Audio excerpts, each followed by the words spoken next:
c'est historique. Fabrice Dalméda, bonjour. Bonjour. Place à Bonjour l'histoire, à la vraie. Un rapport sera remis aujourd'hui pour préparer les animations de l'avenue des Champs-Élysées dans la perspective des Jeux Olympiques de 2024.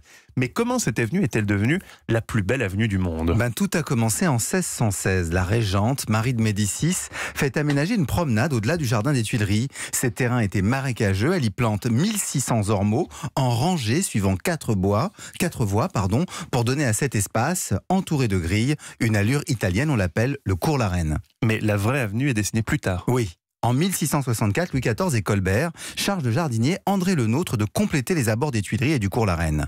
C'est Lenôtre qui dessine la perspective de notre avenue, appelée les Champs-Élysées dans les années 1690 par référence au paradis de la mythologie grecque.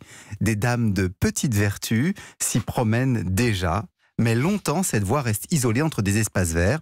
Et encore, en 1814, ce lieu est si peu construit que les Cosaques de l'armée russe y campent après avoir battu Napoléon. Et quand les Champs-Élysées sont-ils vraiment construits alors ? Alors c'est à partir de la Restauration et surtout sous le Second Empire que l'avenue prend sa physionomie contemporaine, avec ses hôtels particuliers, ses immeubles, qui en délimitent l'horizon. Les visiteurs des grandes expositions universelles de 1855 à 1900 vont lui faire la réputation de plus belle avenue du monde. Ce joyau touristique entre Place de la Concorde et Arc de Triomphe mérite bien que l'on retravaille son image pour faire oublier les excès des manifestations et préparer les Jeux Olympiques.